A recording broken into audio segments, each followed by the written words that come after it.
नमस्कार, प्रणाम, हर हर महादेव। हम हैं प्रियंका देवी कुशवाहा और हमारे यूट्यूब चैनल भोजपुरी गीत में रउआ सभे के स्वागत बड़ुए। तो रउआ सभे के बीच में बहुत प्यारा सा कृष्ण जी के सोहर गीत हम लेके आ गइल बानी। गीत के पूरा जरूर सुनम जा, वीडियो को लाइक शेयर जरूर करब जा। अभी तक ले हमारे चैनल के सब्सक्राइब नहीं किया कैले तो चैनल के भी सब्सक्राइब जरूर कर ले अब जा, और कमेंट बॉक्स में लिख के भेजम जा हमारे गीत कैसा लागला, गीत के कहाँ से सुना तनी जा। तो चलिए जा रउआ सभे के हम प्यार से कृष्ण कन्हैया के सोहर गीत हम सुनावत तनी। गोकुल में बाजिला बधैया त यशोदा घरी सोहर हो। गोकुल में बाजिला बधैया त यशोदा घरी सोहर हो। ए सखी हो जनम ले कृष्ण कन्हैया तीनहु कुलवा तारन हो। ए सखी हो जनम ले कृष्ण कन्हैया तीनहु कुलवा तारन हो। बोलाहु नगर के डगरी नियत नारा वा कटावहु हो। बोलावहु नगर के डगरी नियत नारा वा कटावहु हो। ए ललना ले आया हूँ सोने के कठौतिया त कान्हा के नेहावावहु हो। ए ललना ले आहूँ सोने के कठौतिया त कान्हा के नेहावालहु हो।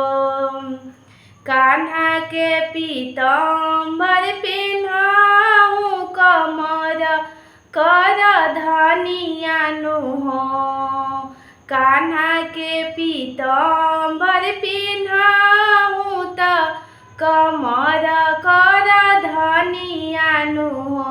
ए सखी हो माथे पर मुकुटवा पेन्हाऊँ त पावे पए जनियानु हो। ए सखी हो माथे पर मुकुटवा पेन्हाऊँ त पावे पए जनियानु हो। रुनु झुनु बाजे पए जनिया त देखत निक लागेला हो। रुनु झुनु बाजे पए जनिया देखत निक लागेला हो।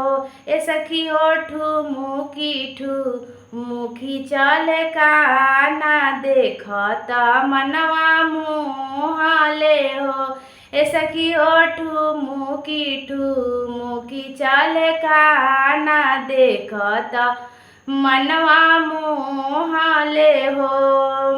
आचर में खेले नंदलाल यशोदा रानी धन भैली हो।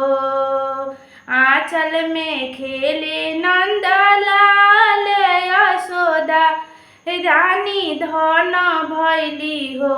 ए सखी हो धन भैले गोकुल नगरिया अवतार श्री हरि लिहले हो।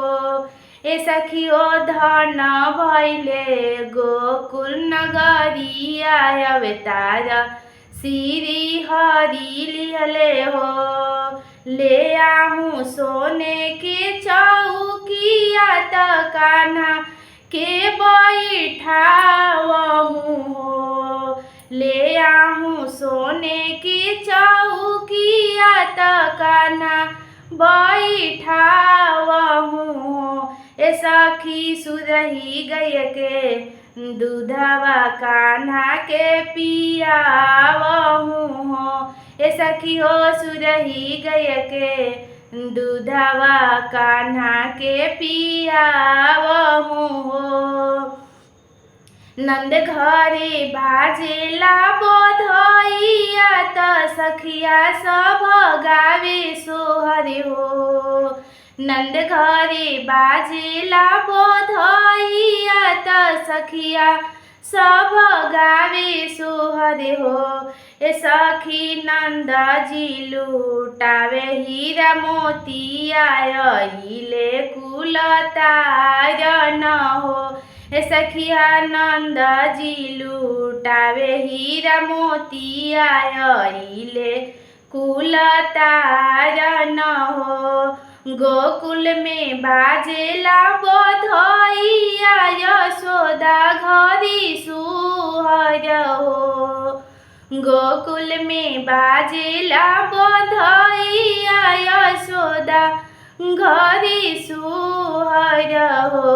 ए सखियो जनमले कृष्णा कन्हैया तीनहु कुलवा तारन हो। ए सखियो जनमले कृष्णा कन्हैया तीनहु कुलवा तारन हो।